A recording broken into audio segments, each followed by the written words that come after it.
our first sip together. Right. Cheers.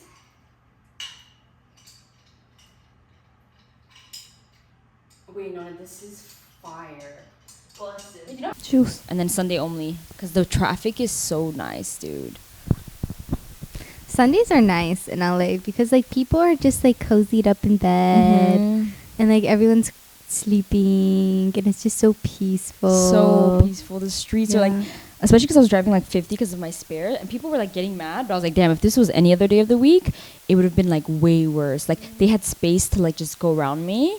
So it's like some people would just be like just like one or two people, but if it was any other day of the week, bro, like I was like someone would just crash into my car. Damn. You know what I mean? So They would like, road rage dude, bite you. literally like get out of my car, like bite my arm. Get out of my car, like press on my gas pedal. Like, you don't know how to fucking drive. I just wish I had a big sign like spare tire, like look at my front left tire. Like, Wait, what happened to your front left tire again? it was so random. No, this was like nothing like my last tires. This was genuinely like just I got a flat. Dude, it's such a funny story. So funny as in like just a series of unfortunate events, because so my baby cousin wanted to go to Universal, so we had the plans to go to Universal. I think it was Friday. Thursday night I couldn't sleep, and I didn't sleep all night. Okay, and then it got to like 5 or 6 a.m. And I couldn't sleep. Just random. I haven't had sleep problems at all. Okay, for like a little bit. And it was no specific reason. I just couldn't sleep. So then it got to like 5, 6 a.m. and I was like, wait. And I forgot I was going to Universal. So then I was like, wait a second. I'm going to Universal, which is going to be early on.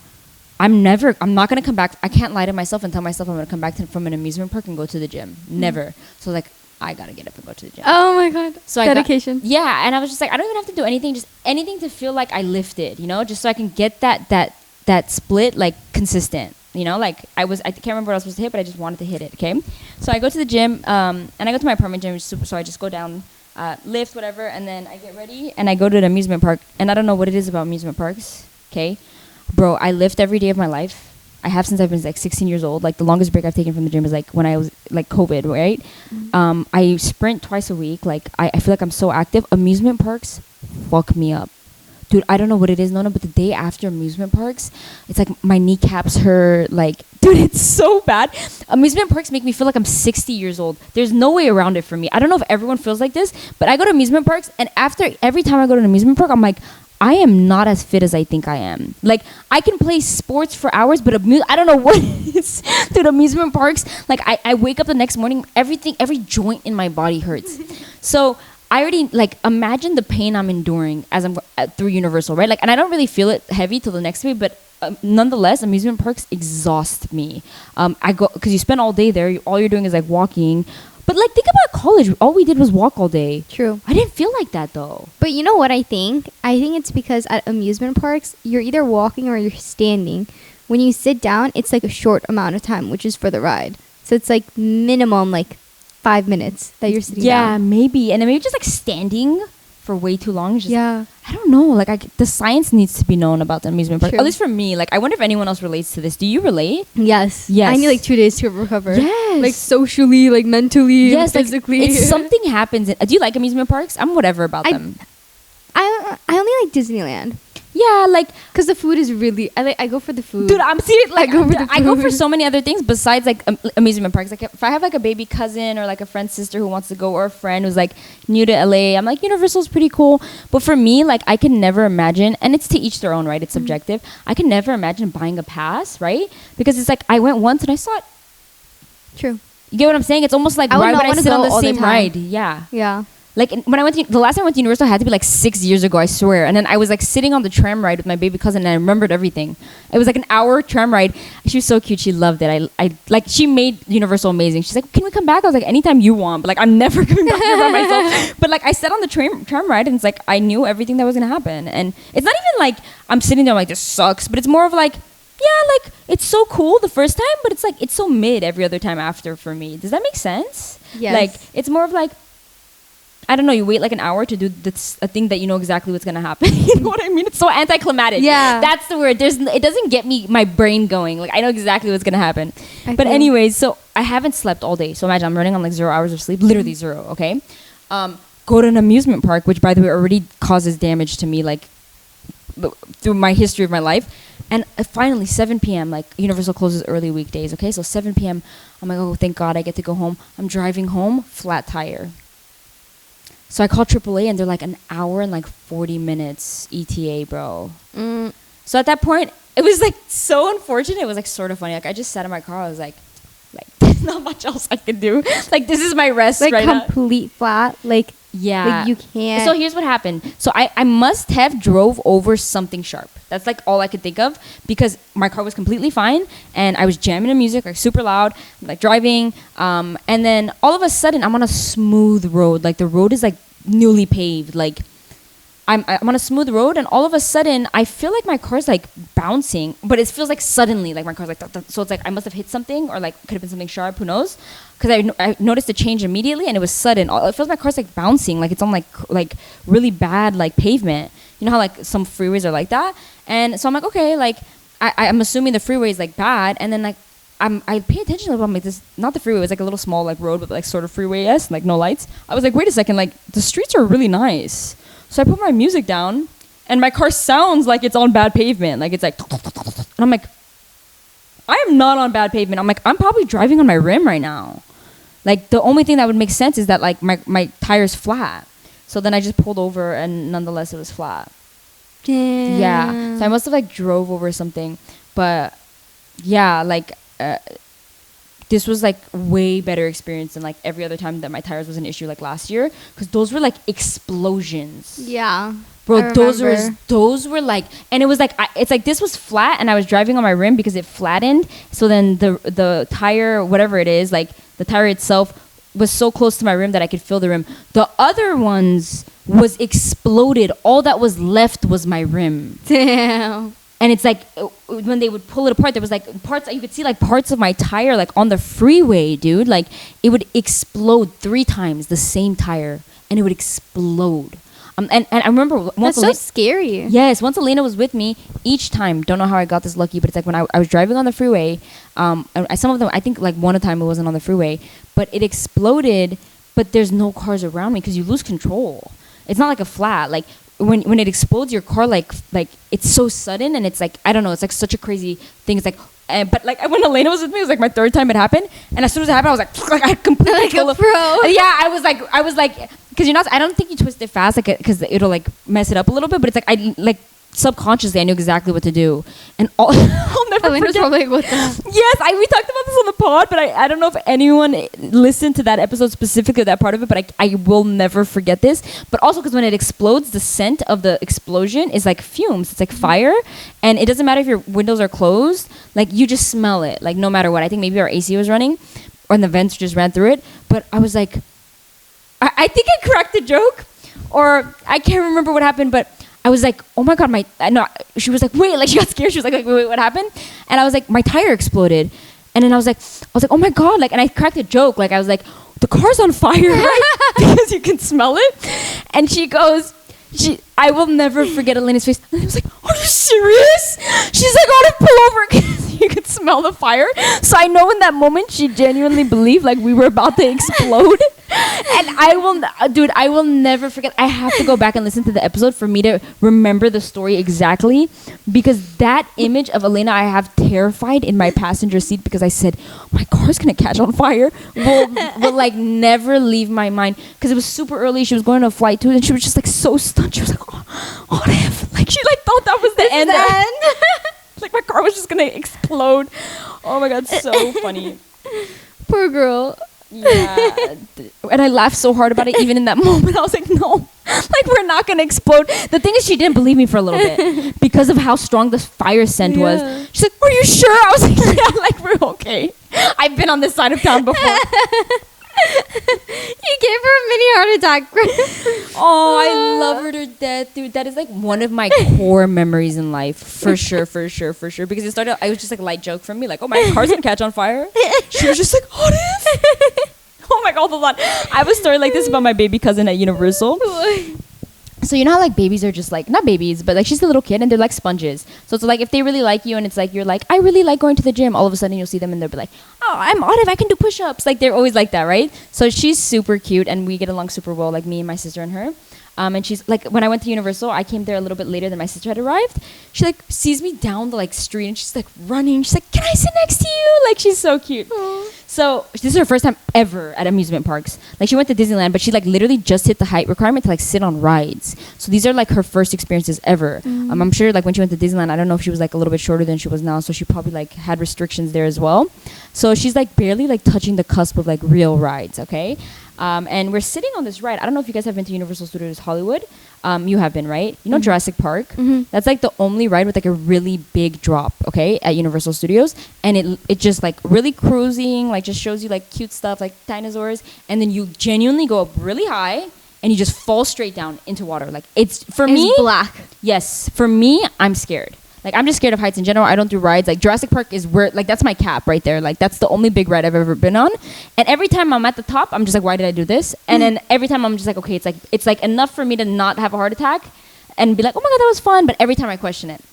But it's my favorite. So, I'm telling her it's my favorite. And we're sitting on, like, this, like, one of the 4D rides, I think, or something else, like, just super, like, not that scary. And she's just like, I can't wait to go to Jurassic Park. Let's go to Jurassic Park. She's like, afterwards, can we go to Jurassic Park? And I'm like, wait, do you know what Jurassic Park is? And she's like, yeah, I do. She's like, it's the water ride. I'm like, yeah, but like, I don't know how to tell her. Like, this ride is like no joke. Like, but I don't. At the same time, I don't want to be like, hey, it's like so scary. I'm just like, Jurassic Park is the biggest ride they have here.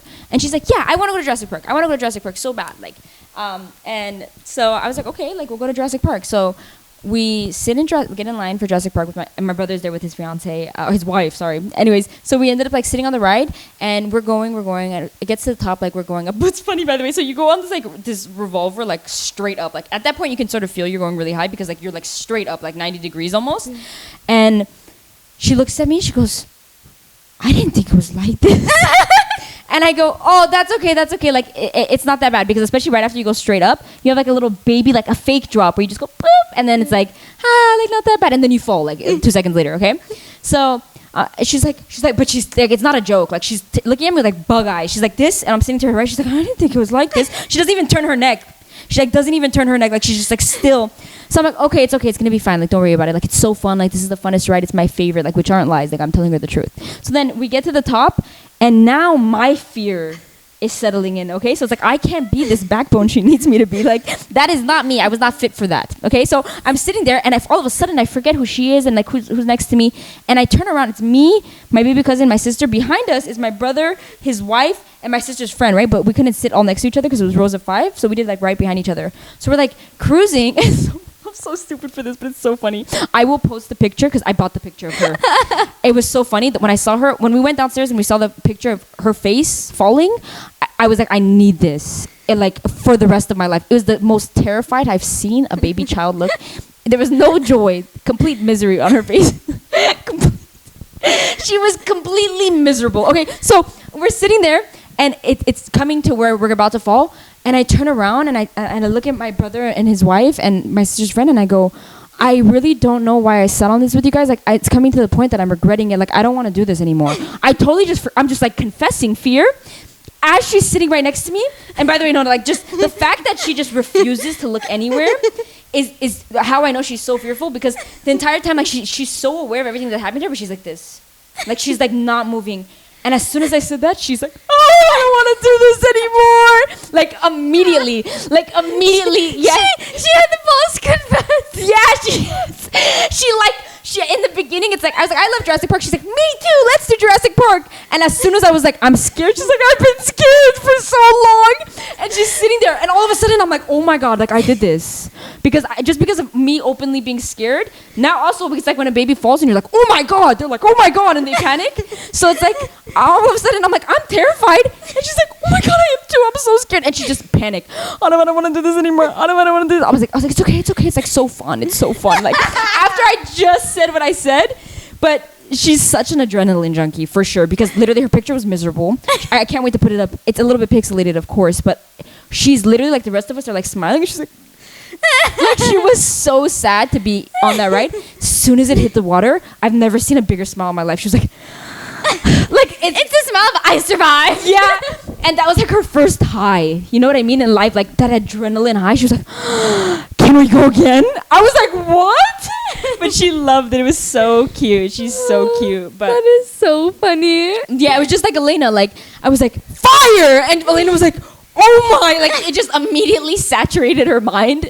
Like it didn't even take a millisecond. In moments of fear, it's like if one person starts running, everyone starts running. Yeah. It's like one person's like fire, everyone's like fire. Like it's like that same concept. It was so funny. That is funny. Yeah. That poor girl experienced all types of emotions in that ride. like exactly. Especially she was like, oh my god, dinosaurs, and they would like come out and shoot water, and she'd be like, oh, like, in the beginning, and all of a sudden she like starts being revolted up, and she's like, I didn't think it was like this. I thought this was like Disneyland. Yeah, oh my god, now that you say like just the emotions, like just remembering her like process, it was like, oh my god, beautiful waters underground, oh my god, dinosaurs, and all of a sudden the dinosaurs start like fighting. She's like, oh my god, they're fighting. All of a sudden there's like blood on the walls, and she's like, oh my god. Like, that's What is going on? It stopped being cute and it just started getting scary, which is the theme of the ride. It goes from like, oh my god, to like all of a sudden the dinosaurs are crazy and they're attacking you. So, and then like everything turns dark so fast for her on that ride, but it was so cute. She loved Universal, was like, I would not, let's go again. But So, how amazing is that ride, though? I think it's such a fun ride. I think it's so beautifully thought out. Because it really takes you through like a little movie, you know? Yeah, all of Universal. I don't know how Orlando is. I 'Cause want to go one day. Yeah, I heard it's better than ours. Yeah. Or at least bigger than ours. But dude, it's so cool to go to Universal because since they are involved in like all these picture making, movie making stuff, there's a lot of like cool stuff. Like there's like you can go through the experiences where they show you where movies are made and how they're made. And then you can like get these like really cool like experiences like cinematically, right? Oh my god. Did you see they have a Mario World? In Universal? Yeah, they just added a new Mario World. It's No so cute. I mean, way. I didn't stand in line because it was like, I think it was like 85 minutes for Mario World because it's new. So it's like, even though everything else was 20 minutes, this was a Tuesday. Mario as in like Luigi and Mario? Yes. What? They have like no, that world. I don't know if you played Mario. Did you? Yes. Mario is one of the only video games I played when I was younger. I take that back. I played like other ones, but like GameCube stuff, right? Mario I was obsessed with. So to walk into Mario World and see how well they did it, they have like coins spinning. You know those coins that they would spin? Yeah. Wait, can I show you pictures? Yeah. Oh my god, no, this was the only place. I'm not like really like into like their cinematics is so cool. I can appreciate it, but I never walked into any of their stuff like because I haven't been to Harry Potter World. Oh my god, you didn't go to Harry Potter World? No, I didn't. You should have went. Is it good? I didn't watch one Harry of my Potter favorite. though. So then you're gonna love Favorite. Mario. Oh my god. So they did it really well, Harry Potter World. Yes. Yes, so there's Yes, and their ride is so. I heard the rides are so good. Cool. I heard the rides are good. There's Yes. two, right? There's like a 4D and a real ride. I don't know. I went to the real one. Oh, Where it's it's like like they like suit you in, and then you're like literally flying, like on a broom with them. Wait, really? Yeah. That's so cool. Yeah, I didn't get to do that because when I came, that's the world that they had been to. And then I look at this. You can't tell me this doesn't look like you're exactly in Mario. Whoa. You can swipe and just look at the other Mario pictures. Wait, this Look is. at the spin. It literally looks like you're in the video game. It blew my 10-year-old mind. When I walked in there, that was the first time ever. Like, I told you, I don't like amusement parks. I don't really care for stuff like that. I walked into Mario. Looks like you're In the In the game. game. And then also, you know those, you see the cubes, the yellow stuff? the question marks? You can hit them and it makes a noise. It goes ding, like it would in the game. No way. Yes, you get like a little bracelet, but the bracelet has no purpose to it. But even without the it moves. yeah, you see it? Like just like the game, it's so cool. Wait. It's so well done. This is so well thought out. I love that. It's unreal. It's literally like you're in the video game. I had never ever like felt this way about like anything from like Disneyland, like. But I guess I was more into Mario than I was. I could understand why people go into Disneyland and go, "Oh my god, I'm so happy!" Because, but this was so identical to the video game that I was like, "Oh!" I walked in there, I was like, I felt like my inner child like immediately came out. But I didn't go on the ride because it was like 85 minutes, and my baby cousin was like, "I'm not gonna wait 85 minutes." I was like, "I honestly respect that." I was like, "Me either." Like, we'll come back when Mario World's not new because everything else was 20 minutes. So this was like a Tuesday, like nobody was there, but everyone was at Mario World because the people are going because it's new. Yeah. But. Yeah. Wait, how did I get to Mario World? There was something else we were talking about before this. I don't know. But that's actually like enjoying the cinematics and like how they make it so like alive. Oh wait, yes, I was gonna ask you. Have you been to Universal in a while? I haven't been in a couple years. Dude, there's just like little things that like that tell me that I'm just getting older. Obviously, we're not old. Like I hate to say that, but it's like the 4D experiences don't do it for me anymore. Yeah, never did. Bro, like I would say like they never were like my favorite. But I used to be Like Shrek? Yeah, or Shrek is like you're sitting down, right? Yeah. Like I guess that's also considered 4D, but it's not as like 4D as like Transformers. yeah. Those are like you literally sit. It's like almost like you're on a ride, but it's 4D. Bro, I sat on Transformers. I swear to God, there was like 3 breaks where I was like, please don't vomit, Autumn. Like 3 times where I was like, oh my God, my head hurts. Like those rides don't do it for me anymore. And I was never like that before. Like with Like The Simpsons. yes, The Simpsons. Okay, All okay. of those like I don't like it. my head pounds. Yeah. When before it wasn't like It's that. like too much going on. Yes, and it's just like Yeah. also like I'm so aware of the fact that like nothing's actually happening, Yeah. even though it feels cool to some degree. It's more of like when my mind will literally just constantly remind myself that like, oh my God, you're just in a shaking chair. So I'm just like sitting there like, and I'm just like, oh my God, like my head hurts, you know. But before I used to be like, oh, these are cool. Like I didn't like them so much, but I know I hit that point because after Transformers I was like, bro, like. That was annoying. Like Transformers was just like nonstop. There was like metal scraps flying at my face, and it was like, I was like, Literally. it was just a constant like vibration. Like, Literally. but yeah, I used to not love them, but I was alright with them. And now I was just like, yeah, like I'm never sitting on a 4D ride. Like I could do without it.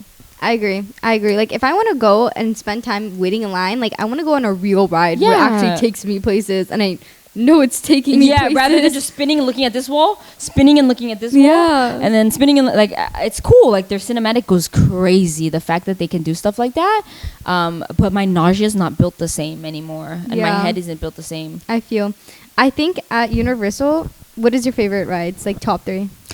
Jurassic, Mummy. Wait, top 3. Now I gotta think. Jurassic, Mummy. But you're gonna say Harry Potter World, and I haven't tried it. So then everyone was telling me Harry Potter World. What's left? I don't know. Everything else is 4D, no?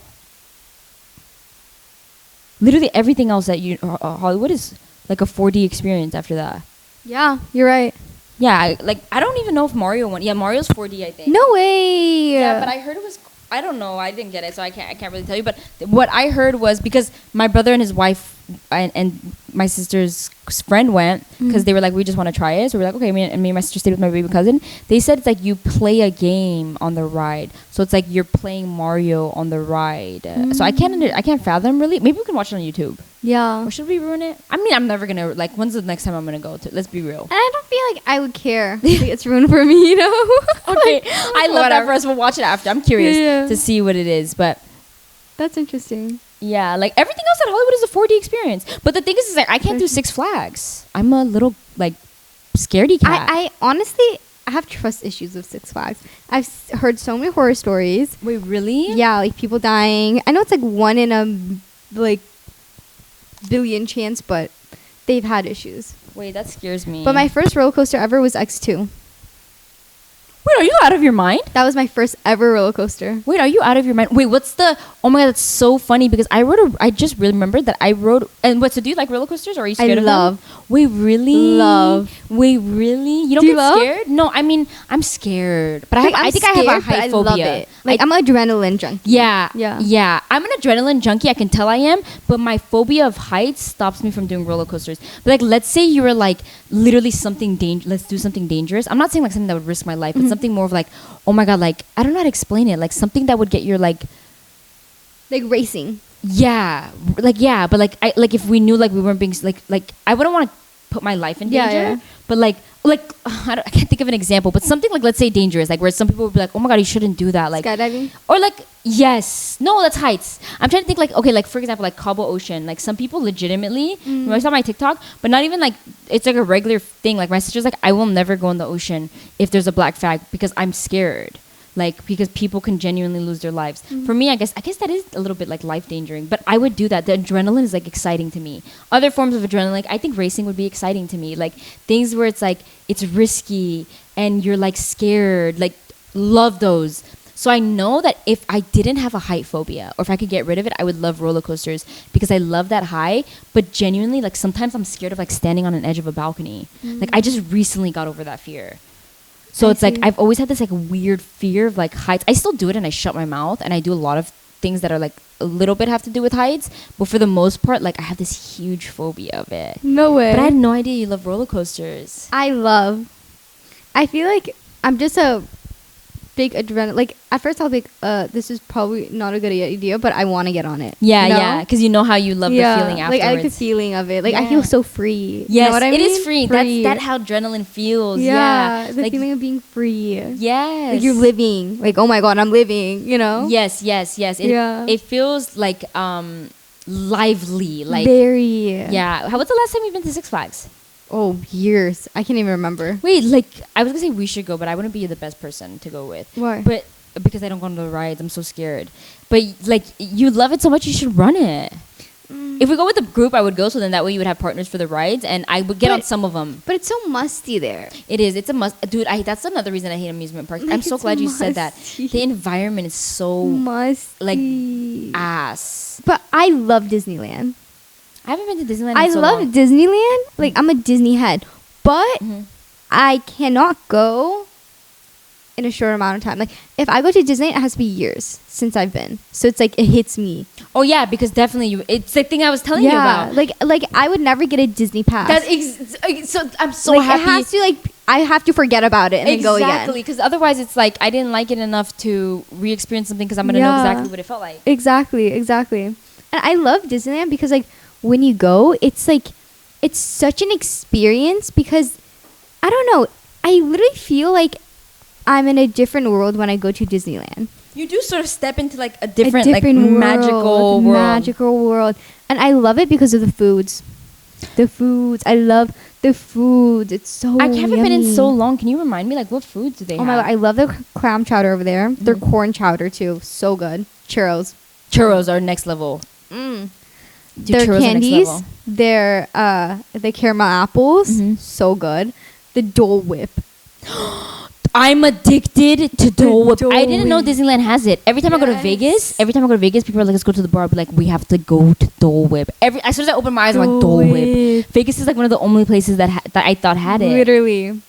Dole Whip. Wait, I'm so happy you love Dole Whip as much as I do. love Dole Whip. Like, Dude, I love Dude, it. me too. Where is it? Like, can it get more popular or something? Why is I it so don't know. specific? You Very can only specific. Dude. Oh, Some people don't even know what Dole Whip is. I'm like, how do you not know what Dole Whip is? Yes. Oh my god. I love it. And like, I'm oh a my God, fiend. It's the foods. And you know what my favorite Wait, so does ride is? Disneyland have like a different like Worlds, basically. I remember that, right? But so is it Disneyland specific food or is there restaurants? Or They is like have all the foods the same? You get what I'm saying? What do you mean? No, like, okay, so I don't know if this is going to answer the question, but basically Like would each you have Panda world- Express? No. Okay. It's Wait, like see, the that's- Disney food. Oh wow, I like that. Yeah. I didn't know that. Well, I've been like twice in my life, by the way. No, we have to go. Me, you, and Alina need to go. I feel like we'd have so much fun. We like would, we'd you could piss throw our us in like a pants. trash can and we would We'd have, have the best like, time yeah, ever. honestly. Literally. But I love it because like at Disney like land, you have different type of worlds, and whenever you go to the different world, they have foods that is in that world. Oh, I like that. That's why I like. So when you go to New Orleans, and there's the Haunted Mansion in the New Orleans and stuff like that, like you have like New Orleans foods there, like beignets and stuff like that. That's why I love Disneyland because it's like I'm traveling the world. Yeah, but I'm not. Yes. I Yeah. actually really like that. I was so young when I went that I don't recall those things. So Universal obviously doesn't have that at all. They have like Panda Express and Yeah. they have like random mass markets. Yeah. But guess what? Their Mario World does that. So Mario World has one cafe, okay, and the cafe. Guess what? This is like I didn't eat at it, and I didn't even walk into the cafe because I assumed just like other places in Universal, if it's a cafe, it's gonna be the regular cafe food that they have everywhere. But it's mushroom food only Huh? because of like the Mario theme. So it's like mushroom soup, like mushroom pizza. Everything has mushrooms. Do you like mushrooms? I love. I love. Sorry for my volume. the passion. The things I would do for just mushrooms. I love mushrooms so much. So we left, okay, and then my brother and his wife and his friends were like, "Oh yeah, by the way, that cafe was like mushroom only." Like that's because I said that it was a cafe, and I just brought it up, and they were like, "I was like, it's probably like the same food." I was just talking casually, and they're like, "No, it was like mushroom only menu." I was like, I love that. but I could see why you like the food thing in Disneyland because I think that's so cool because of the Mario World and the mushrooms. experiencing it. That cafe is mushroom only, so it'd be so cute if they did like what like Disneyland does. I think that's so creative. Yeah. That's so creative. I love it. Yeah. I love it. Yeah. And I feel like my favorite like rides in general is anything that includes jungle theme versus in like water. I love water rides. The log ride. Is that Disneyland? Oh yeah, Splash Mountain. Yeah, I just remember that. When you go and it's You're, like, kind in a of log. it's kind of like Jurassic World in some sense. Well, wait, and Where now it's like dee, dee, dee, dee, and it's like dark, Fast. and then it's like phew. yeah, now that I'm thinking about it, Disneyland has scarier rides than Universal. Is that normal? Like the log No, ride is Disneyland's like pretty scary. I'm like, what the heck? Yeah, like Every that single log time. ride is pretty like exciting. And Matterhorn, I don't where you in the snow mountain, and then the monster comes out, the Yeti. I don't remember. I have such because I was so young. Oh my I god, we need vaguely to remember. go together. Yeah, I'm down. I vaguely remember. Yes, I would literally cry. Yeah, cap me out for the next 10 years. Let's do it. Bro, you know what we should do Mhm. when Horror Nights comes around? I can't. No, I can't. I can't too, but I don't know why. Okay, I don't watch scary movies. I'm a pussy. Like I cannot watch Oh my god, anything and you want to go to horror. horror nights? Okay, but let me tell you why Horror Nights is different. Okay? Okay, who's lying to you? No, I've been. I've Oh, been you've before. been? Yeah. It's different because I know that they're humans. Like I know that this person's literally like a regular dude. But it's so funny because like if you show any like fear, they will chase you. Yes, I So know this. it's like a challenge between you versus you. It's like don't show emotions. Oh. Don't show emotions. Yeah. And let me tell you something. I will always lose.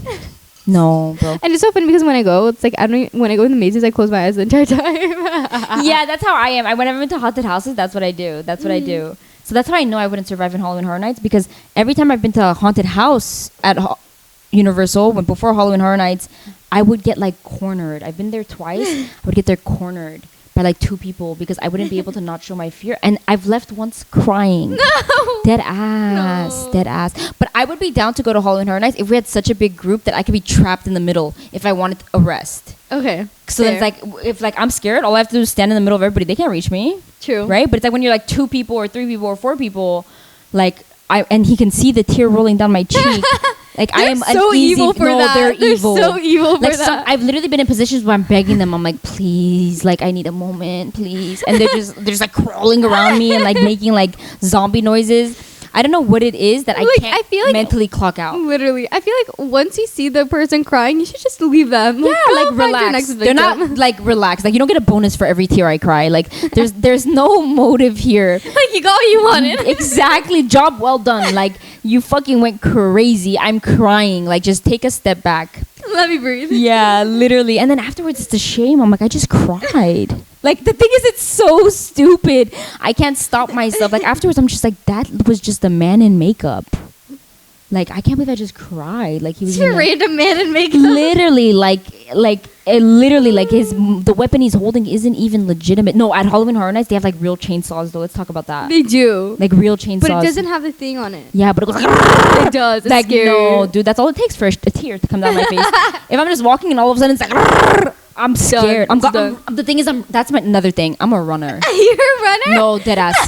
So it's like you so guys when will you go create a sprinting, force you're like- field around me, and then as soon as I hear one really scary thing, I'm surviving. I don't know how to clock out of survive. I'm on edge. Like so the entire time I'm just like it's me or death. So it's like I hear a noise that like scares me. I'm gone. You're gonna find me cornered by like 6 other employees, like a chainsaw circle.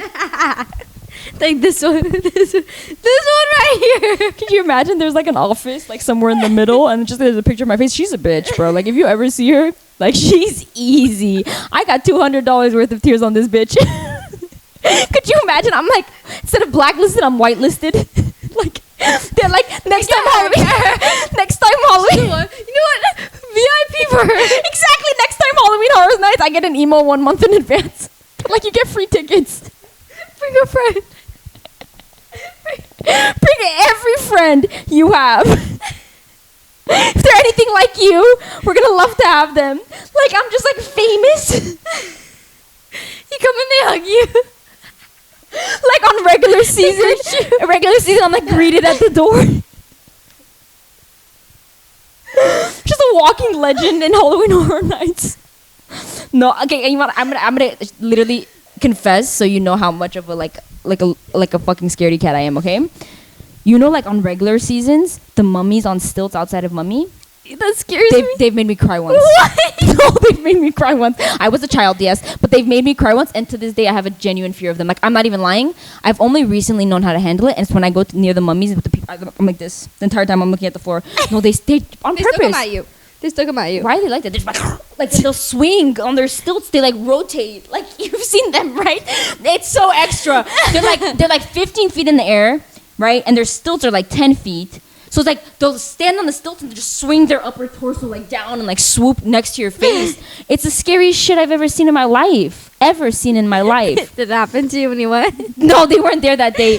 But if they were, imagine my scared reaction next to my baby cousins. It would be over. She'd be like, I hate Universal. Yeah, I'm never coming back again.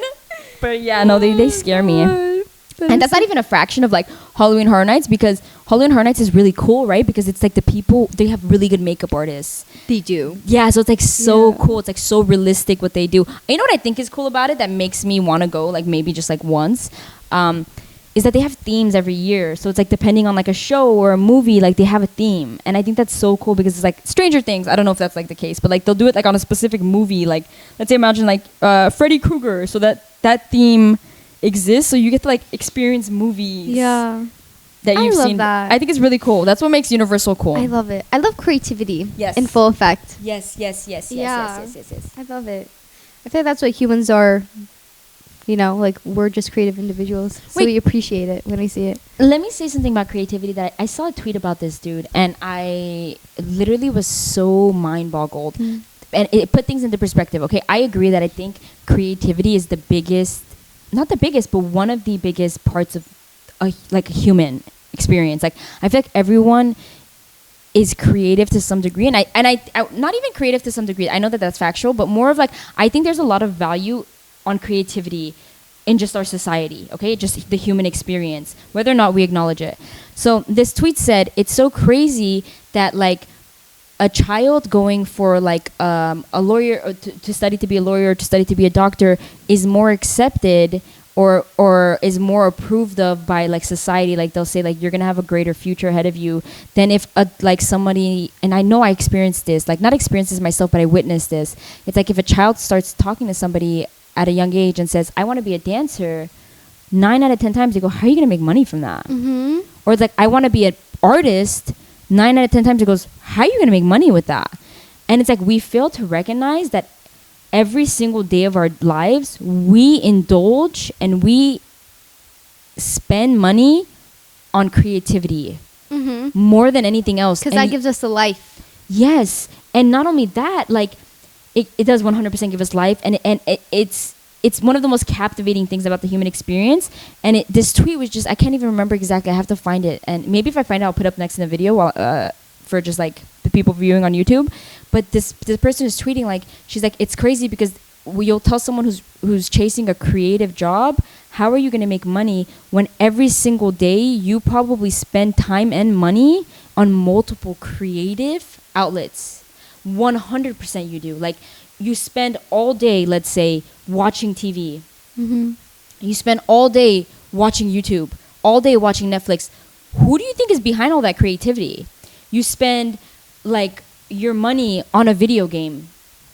You spend your money like on so many creative outlets, just so casually. Everyone does it. When you're listening to music, like creativity, like creative jobs are consumed on a daily basis by most people. It's the number one thing, but you're not going to the doctor every day. Mm. You know what I'm saying? Obviously those jobs pay more, right? Mm-hmm. But it's just so crazy that society and most people will say like, chasing a creative outlet will never give you a secure job, when every day we indulge in something creative. Like from other people, it's not like you do it yourself, like you might paint for fun, but in reality, every day you are like paying for or viewing or giving your time to somebody, a creative job, and you're consuming it. But then when it's like someone wants to pursue it, it's like, what are you gonna do? How is that even a real job? It's like, wait, like it put something in perspective to me. I was like, I didn't even realize, like, genuinely most people benefit more and like take more from creative things than they do to like regular things. Like you'll probably do more and pay more for creative outlets than you'll do like seeing a cashier every day, going to your doctor, Like you don't even do those things on a daily basis. I agree. But how often do you pay for a streaming membership and watch videos on YouTube and like, oh, that's crazy. How many times do you read a book? But it's like if someone wanted to be an author, you'd be like, no, that's how are you gonna make money off being an author? Like, you could post a book on Amazon and sell crazy. It's not this like it's crazy how like easy it would be, you know? Literally, that is so true. Yeah, but it's like we think that it doesn't pay, but we pay every day, multiple times a day, Literally, for some kind of creative. that is so true. Nuts. Like you come down and to like de-stress or like wind down, you watch something creative, yeah, or you indulge in something that's creative. 100%. It's like, dude, Like like reading a book. It's wrote by someone who's creative and exactly. But if a Yeah. kid's like, I want to be a writer, Like no, they're like, what are you gonna do? How are you gonna make money from that? What do you mean? I'm gonna write it and I'm gonna make money. Creative jobs do make a lot of money, but people don't think that they do. but you know what? I think our society's slowly changing in that sense. I would agree a little bit, but it's because of Gen Z. Gen Z is really changing Mhm. it. You know, Mm-hmm. I feel like back then people were like, no, like you have to go become a doctor or a lawyer and that's it, you know? But now I feel like because of, first of all, emerging technology and just recognizing our freedom in that sense to like make money online and stuff like that, people are slowly like accepting creative roles. Yeah, Because now as norms. they see creativity does make money, you know? Yeah, Yeah. 100%. I know I didn't want to do this mid-episode, but you want to give me 5 minutes? I want to find that exact tweet. Maybe Yeah, yeah. 2 minutes. 2 minutes. I'm going to say test, Okay. or what should I say? And any loud cue is really good for me. Ah! I love that. I know I liked it on Twitter, and I don't like too many things, so I'm going to go through it just for literally like 2 minutes. And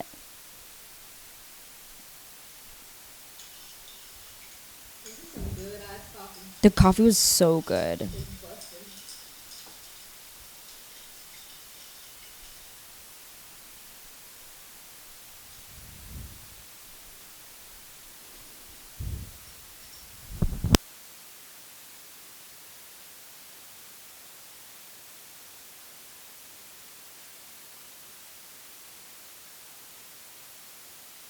I want to read this tweet. I just came across it. It's a really beautiful one, okay? The beauty of life resides in the unknown, not knowing what's going to happen next, not knowing where you're being divinely guided to, not knowing what miracles and new blessings are coming your way. Wait, can you send that to me? Yeah, because I think oftentimes the unknown becomes fearful for people and it becomes negative when it's like anytime there's a negative in something that you're viewing, there's an equally, if not stronger, positive, right? So it's like unknown is sort of beautiful, right? It's like maybe like things are really bad for you right now, but you have no idea what good is in the future, and that's so exciting. True. Like your best has yet to come. True. You know, I just sent it to you right now. It's like a gift. Yeah, it's like a surprise. Yes. Yeah. It's so exciting. It's like when things are rough, I view things a little bit like this now. When things are rough for me, I remind myself like that it's like a gift. I don't know how lucky I'm going to get in the future. It's like you get a little excited for like, it's like, damn, I can't wait for things to be better. Like, because I know it's going to be better. It's like there's an unknown, but I'm certain that good is on its way. I agree. Yeah. Oh, I love that. I love that so much. I love that. And that's crazy because I feel like throughout my I think everyone's like this. It's like when you go to school, it's like you pick, you know, your future occupation, like becoming a doctor, because then you're like, no, I know for sure I'm going to become this and this will be my life. But like when you take a non-traditional route, you kind of have this panic always because you're like, what is my outcome? What will my outcome be? What's going to happen to me in the future? But when you go traditional, it's like, no, this is already set up for me. Yes, I was about to, but this is a very beautiful topic, I think. So to do anything, and first of all, unconventional does not equal poor or bad. The word literally just means, it's almost like saying just not the norm. Conventionally, people are not going to do it. That doesn't mean it doesn't get done successfully. That just means the way is not paved for you. Or if it is, it's going to be a little difficult to study. It's going to be a little difficult to find. 100% agree that when you do anything unconventional, and by the way, that is literally like with career choices, with behavior choices, when you do anything unconventional, imagine like living in a house with a family where you can tell, for example, right, everyone has like suffers for some kind of mental illness that they're unaware of, right? Like a lot of like immigrant homes are like this. You might see like your parents have like depression, your parents have anxiety that fosters into like anxiousness. It transfers over to you. No one in your family, first of all, it's not even conventional now to go to like, let's say, therapy. You decide, I'm going to go to therapy and break that cycle myself. How scary is that process? What the hell am I going to do? How do I start? Where do I go? We're in a beautiful time where you can pick up the Google and just be like, how do I go to therapy, right? But it's like that, even that unconventional is scary. So it's like same concept. You're going to school, and first of all, you're going to school, it's already conventional, right? As soon as you're sitting in elementary school, I don't know if you guys did this, but we were decorating our doors with our favorite college. Yeah. So it's like you sit down in elementary. Heck? That's weird. You sit down in elementary school, and also because it makes the country so much money, so it makes sense. Education is absolutely necessary, and I'll say this from beginning to end. Middle school, elementary school, high school, and I would recommend, and not recommend, I would be willing to argue that college, the perspective it gives you, the insight it gives you, and the skills it gives you are so beneficial to life, and it is a really nice and structured way to get those things. It's not the only way to get those things, but I would like, if your degree is just random, it's not worth $40,000. Like, especially because so many people get a degree and then do nothing related to that degree, and they just get a job that they could have got outside of high school. But anyways, it's like you go to elementary school and you're in school and they're talking to you about what college sounds cool. So already by the time you're like 6 years old, you're like, I would like to go to UCLA. And it's just like everyone around you is like, as soon as you're in elementary school, what middle school are you going to go to? At the end of middle school, what high school are you going to go to? At the end of high school, where did you apply? Did you take your tests to apply?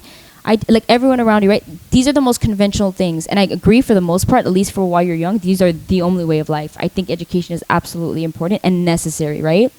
But it's like, let's say you go to college and you decide or before you go to college, that you either decide, I want to be a doctor, super conventional, or like not only conventional, just super accepted, right? Because it's conventional. Or you say, I don't want to do that. I want to start my own business. I have enough saved from working part-time in high school where I can start a small business. I want to do food delivery, let's say, like a little like sub Postmates, because there's tons of stuff like that. At least there was back then. I don't know if they still do them now, but like local Postmates, basically. And 10 out of 10 times, you are not going to be not only not accepted by the people around you, you're going to be sort of, I would say, shunned. You don't think shunned? I do. And I think that happens even when it's not career choices. I'm using the career choices as an example, but it's like, in your family, if you start going to therapy and nobody in your family believes in mental illness, what do you think they're going to start saying to you when you go to therapy? Like, you're crazy. Yeah, like, you think you're crazy? Like, nothing's wrong with your mind. Like, you're not crazy. You don't have to go to therapy, but you don't have to be crazy to go to therapy. Yeah. You're going to be shunned. You're going to be belittled. Even in ways maybe they don't mean to belittle you, but it's more like, oh, you're going to start a business? I'm going to go be a doctor. Yeah. By the way, 9 out of 10 people who start off being a doctor from your high school never end up being a doctor. Yeah, literally. So like, do not let those comments ever make you feel some type of way. I can't think of one person, swear to God, can't think of one person who wanted to be a doctor and became a doctor in med school right now. Only people who are That is so true. No, not one person. Everyone, like, there's people who went real estate. There's people like that you could have went real estate outside of high school. You get what I'm saying? But the issue with not being okay with breaking conventional patterns is being okay with other people deciding your life. You have to not like care what others think about you. Yes, this is a skill you have to develop really early on, so that way you genuinely do what you desire, okay? And you do what's best for you. Because if you fall victim of conventionals easier to be accepted by and easier to like do because it's already planned for me, but it's not really what you want, you are going to fall victim of wasted years, wasted money, wasted passions, and you're going to get to the point where you go, why does life feel mundane? And it's because you never did anything you wanted to. So you have to, from early days, even if it's not, you think it's not early, it's early right now if you're here listening to this, you have to disconnect from what anyone says or thinks about you. So that way, when you're in high school and you're about to graduate, and let's say you want to be a doctor, I love that. The only way you can be a doctor is by going to college. Go. Let's say you don't know what you want to be. What's a non-conventional path that for some reason is really not accepted, but it makes no sense to me? Take a gap year, bro. Literally. If you don't know what you want to do, take a year and experience life. And by experience, I don't mean go party, do stupid stuff. I'm not about that. Like, I'm not encouraging that. I just mean, like, get a job somewhere, experience working, experience managing that with social life, experience maybe learning new talents and new traits, maybe get a passion. See, can I monetize this in a year? And if in like half a year, if you've monetized it well enough, you might be like, wait a second, maybe I just take a year. And then if after that year you're like, nah, you know what? I want to go to school. Okay, let me tell you something. Crazy, because when you tell people in high school I'm going to take a gap year, 10 out of 10 people are going to be like, are you? Wow, you're going to take a gap year? I'm going straight to university. And I'm going to study to be a doctor. It's like, but then guess what? Like 80% of people do not graduate in 4 years anyway. Hello? They're going to take 5 years anyway. You just took an extra year to decide. Like, the thing is like, just because it's not conventional, you're going to hear comments that don't make sense. Like, it's like, wait, you're taking a gap year and you're going to feel stupid. Choosing non-conventional patterns is choosing, like, to feel a little bit dumb sometimes, even though you're not dumb. People are going to be like, wait, why are you going to take a gap year? Well, I'm going to go straight to university so I can finish really fast and I can be a doctor by, like, 22 years old, like, blah, blah, blah, blah, blah. It's like, I love that passion, but I don't like the belittlement of others who are choosing to take up, especially when it's like statistically, like the things people are telling you, they're not going to do. Statistically speaking, like they're not going to do it. And not only that, it's like you taking a year to know what you want to do before you go like 60 grand in debt, or before is more logical. It makes smarter. It's way smarter. Yeah. And it's like the thing, like I said before, it's like majority of people do not finish college in 4 years, the designated 4 years. So what did you miss out on by taking a gap year that they didn't miss out on by going to college for 5 years? Nothing. They just had 5 years now with tuition, and you didn't for 1 year, and you might have decided in that 1 year that wasn't meant for you. Exactly. And if you just dove into it, that's scarier. Because now you would have been in debt, and then you wouldn't even get the degree. And how many people go in debt because they're like second year in college and they go, now I can't stop. Yeah. Because I'm 30 grand in debt. So might as well get the degree. You chain yourself in. First of all, I also would say that you could stop. Like, I think it's always better to pull the trigger if you realize, like, I don't want this, rather than to get lost. Again, you're chaining yourself to other things that don't matter besides. But you talk. What are you going to buy? What are you going to do? Bathroom? Okay, yeah. I'll wait. No, I'll wait. No. I don't even know what I was saying, but yeah, I don't know. I'm just gonna sort of summarize. Like, it's gonna feel hard, it's gonna feel dumb, it's gonna feel blah blah blah, whatever. But the reality of it is non-conventional routes are absolutely necessary, and the only reason conventional routes are conventional is because everyone keeps doing them. It's not because they're the most successful. It's not because everybody wants to be doing them. I promise you, because people take the conventional route to end up not taking the conventional route later. Like, they go conventionally initially when they're surrounded by a bunch of people, and when the community around them gets smaller and they have less opinions around them, that's when they become more likely to just be like, I'm going to do what I know is best for me and what I want to do. But they're just fearful to do that when they're in larger communities. I like that you brought up that topic, because I think it's like... And I feel like we both experienced that. Like, we both really experienced that. We both were supposed to follow a traditional route, become doctors, and just decided that it wasn't it. Yeah. Yeah. And the thing is like, we both really wanted to become doctors. So it's like, I genuinely believe I wasn't just doing it to do it. I was like, this is it. Like, this is my passion. Yeah, because look at it. But it sort of manifested into something but the same. Fitness, health, like all. Why did you want to be a doctor? To help improve other people's lives. Yes. But now I'm doing that in a different way. Exactly. And it's like, but why could we do this? Because even though we had started off on the path of conventionality, is that the word?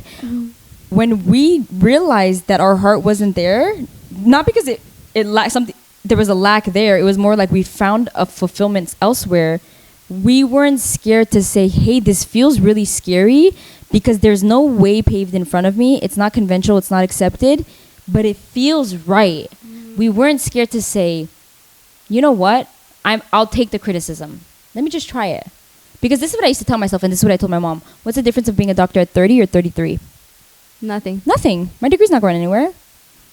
But, like, what's the pain in feeling an extreme fulfillment with something and not chasing it? That is a lifelong regret. That is a lifelong regret.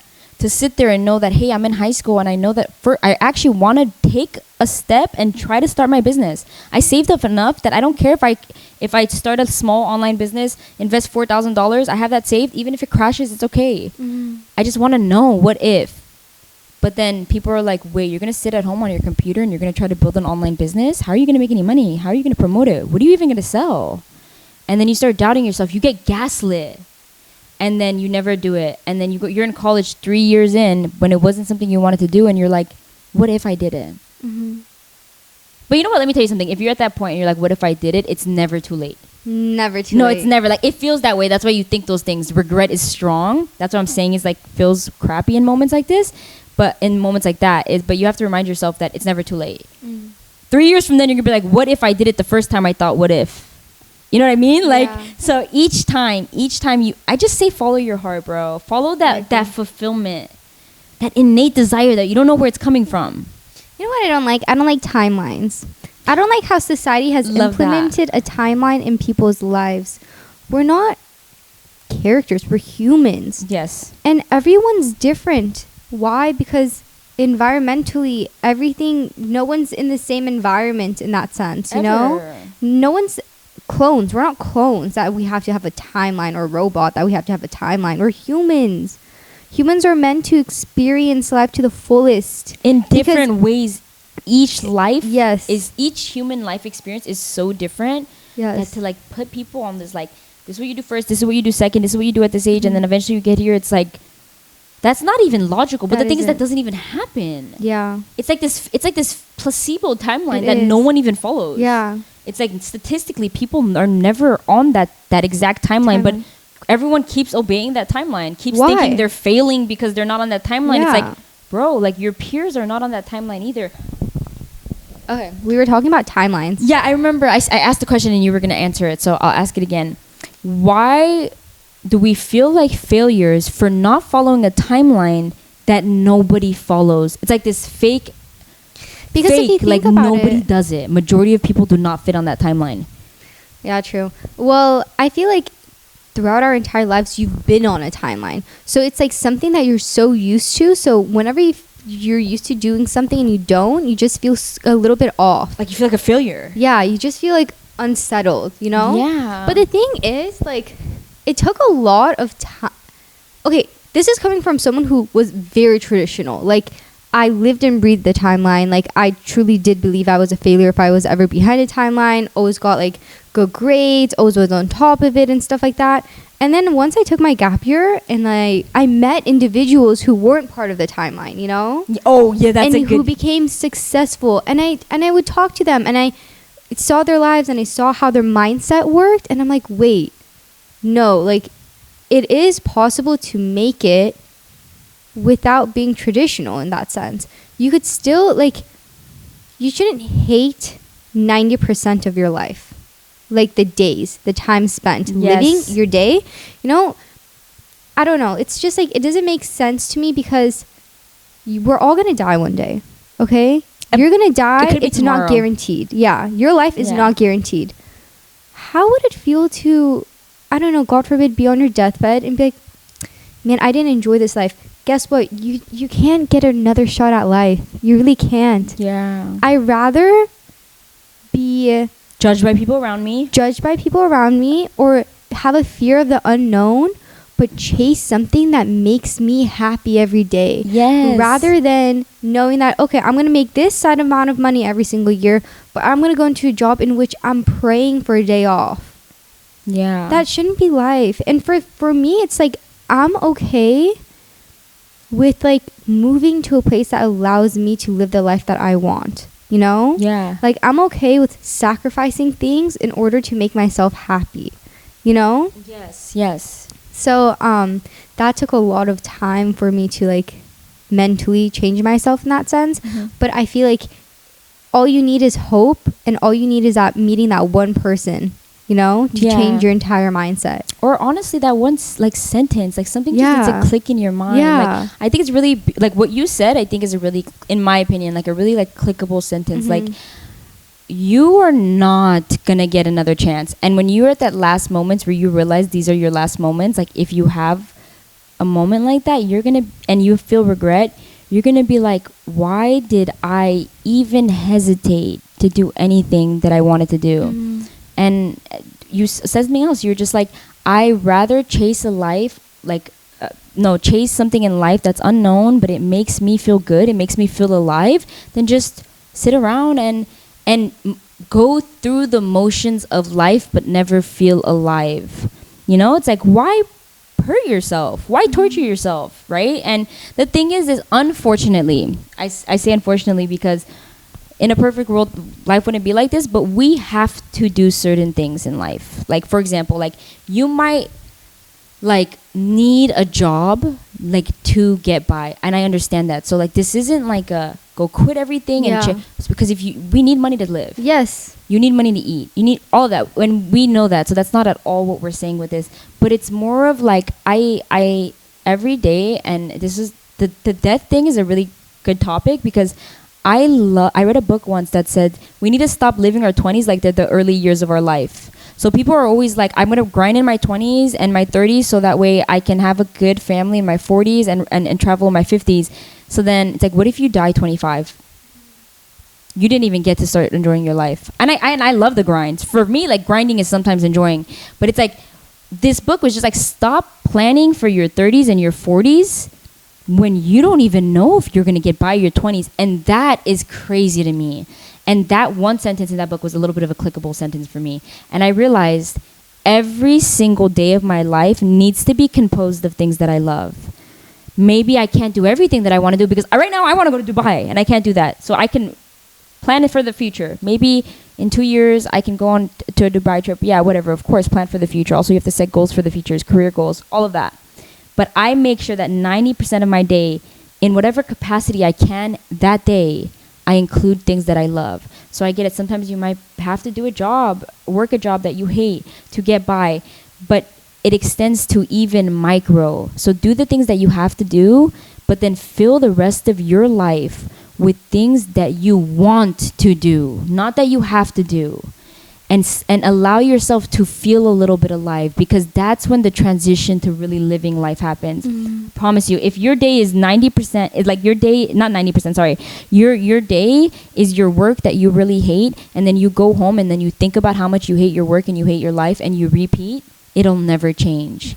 So what has to happen is accept that sometimes, unfortunately, maybe we're working a job that we don't love. Maybe we're going to school and we don't love it. But we committed a little bit. So let's just do it. It is what it is. At some point, some things are it is what it is. And then when that is out of the picture, when you've clocked out, when you've done, when it's spring break, when it's summer, or when your classes are done, your finals are done, you've done all the studying you have to do for the day, clock out of misery. You're not doing the thing you hate anymore. So stop letting it take over the parts of your life that aren't that, and feel happy. Feel happy that you have a break. Fill it with something else that you love to do, actually. Counter that negative feeling so that way it doesn't manifest to a negative life. I promise you, you do that and you'll realize how your day goes from 50% hating to 50% loving because you chose to fill it with positive things, to naturally that loving and that positivity extends to 40% hating. Now you found somehow when you were filling your days at the end of your work with something that you love, you were writing, let's say, and someone was like, hey, post that on Amazon. You have a really good book. You should post it like a PDF. You don't even have to think of a cover. Just post a PDF on Amazon. You post it for $2. You sell 2,000 copies. Now you have $2,000. $2,000 extra that you wouldn't have before, but you have to work day in and out for this job that you hate. And now you're like, wait, I can call off 5 extra days of work today and it wouldn't even hurt me, not even a little bit. So now you have, your month went from 50% hate, 50% love. You've called off 5 extra days of work. And then you don't understand how quickly that'll manifest to you loving your life 100%. But it doesn't always start off 50. It might be 95% you hate it right now, but you have to do it, right? Because you have to work. You have to, whatever it is. I've been there, you know? So it's like, let it be whatever percentage it is that you are doing because you have to, and make sure the rest of the percent of your life is what you want to. Because if you die tomorrow, like literally, like if your 20s are the last years of your life, you shouldn't have been planning to finally start doing what you want when you were 45, 35, even 28. Give yourself bits and pieces of that every day in whatever capacity you can. So if I love to travel and I can't travel, right? And because I don't have the money to, and I want to travel when I'm 25. But why do you love to travel? Ask yourself, do you love to travel because of history? Or do you love to travel because of scenery? Like imagine, I love to travel specifically because of scenery. Let's say I don't have the money to, right? I'm working a job that I have to work, but I'm barely getting by, okay? And I have to keep grinding to eventually be able to travel as much as I want to. Bro, you love scenery. There's scenery in your state, in your city. Visit a part of your city that you've never been to, and if you really love scenery and that's why you love traveling, you'll see how quickly you're like, wait, I just traveled. I didn't even know this part existed. And now, if anything happens to you, you wouldn't say, I never got to do the one thing that I love, traveling, because you'll feel like you were doing it a little bit in whatever capacity you could. Does that make sense? Mm-hmm. And it's so important. And I genuinely have drilled into my head this concept of like, we're not immortal. Like, I'm going to die. Mm-hmm. And everyone talks about that. It goes like, what if you were to die tomorrow? It's such a common phrase that it's almost everyone's desensitized to it. What if we were to die tomorrow? It's like, yeah, hi. It's like people crack jokes like, why didn't you text her back? Like, what if you were gonna die tomorrow? Like, what if she dies tomorrow? It's like, well, I crack that joke personally all the time. But it's like, what if? No, really, what if? Like, do you really wake up every day? I'm not saying I wake up every day and I'm like, I'm gonna die. I'm not like that. But I wake up every day. It's more of like, I'm lucky I'm alive today. I have these 24 hours, but that's all I know I have. Mm-hmm.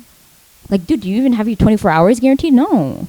So it's like, I wake up and I'm just, of course, everyone has their rough days, but I drill that in my head. I drill that in my head a lot. Like, even when it comes to, for example, like forgiveness, when it comes to chasing things that I love, when it comes to communicating with people, that's where I'm like super outspoken. Like, I will tell people all the time how much I love them. I will tell people all the time how much they matter to me, because and when I feel it, I just don't hold back. Like, if I didn't tell Nona today how much I loved her, what if I died tomorrow?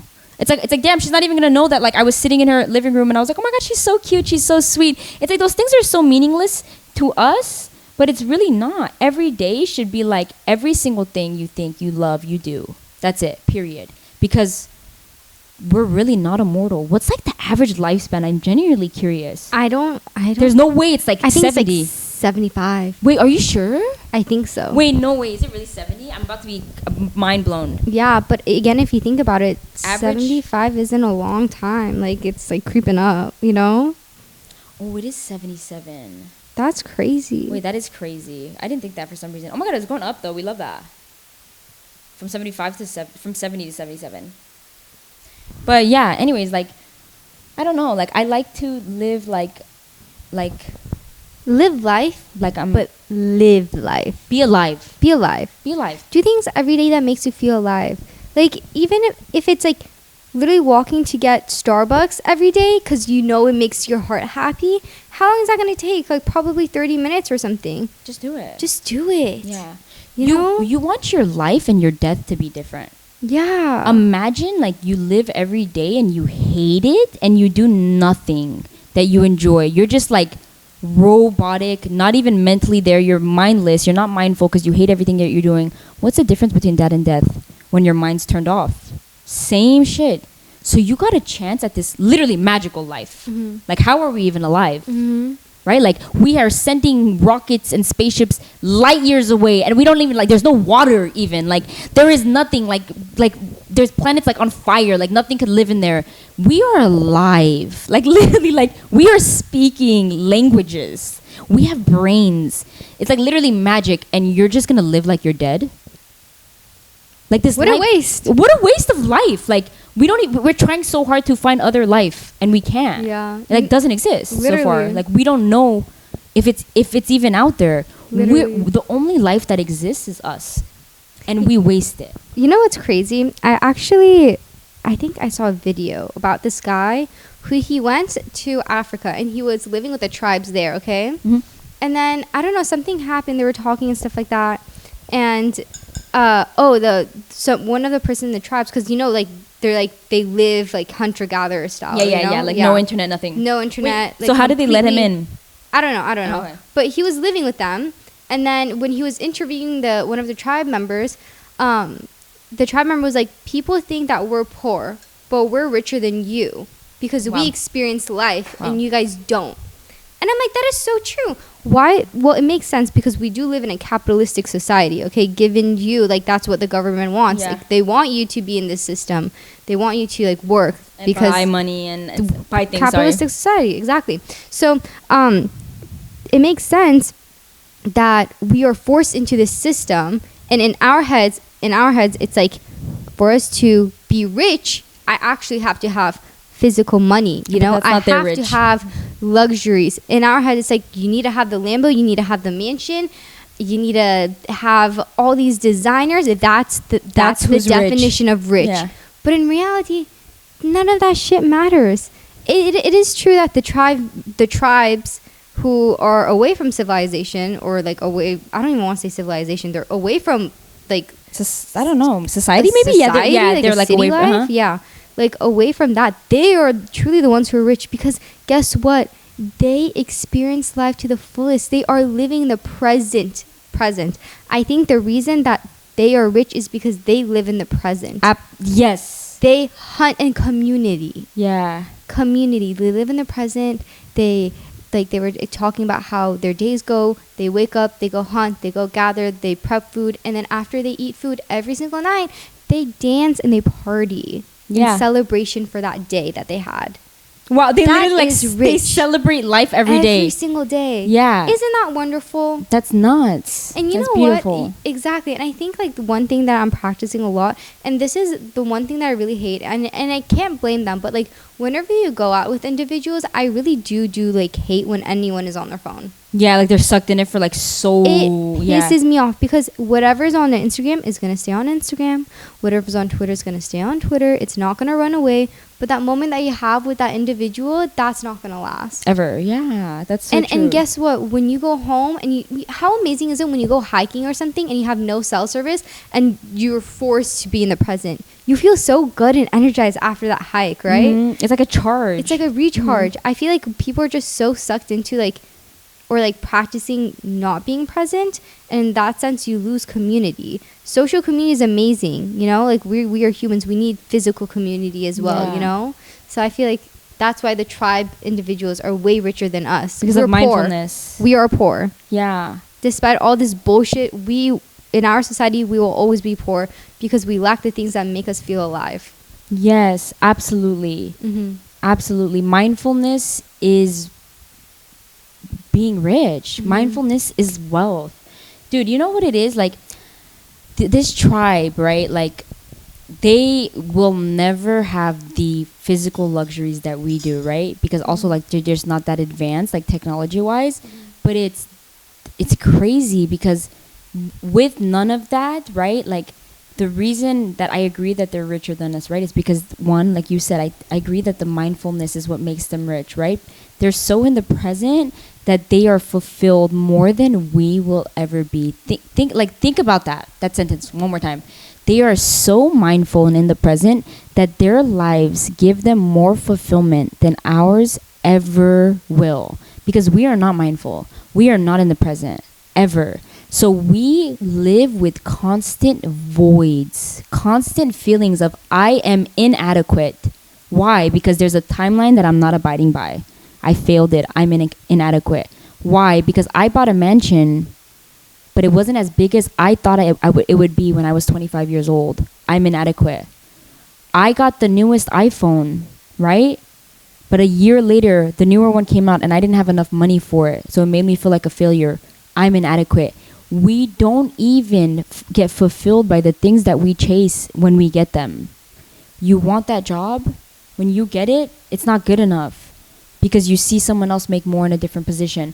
Like, the thing is, there's never fulfillment in our lives unless we allow ourselves to be mindful and allow those things to fulfill us. But they are fulfilled. Every day, they do what they want to do.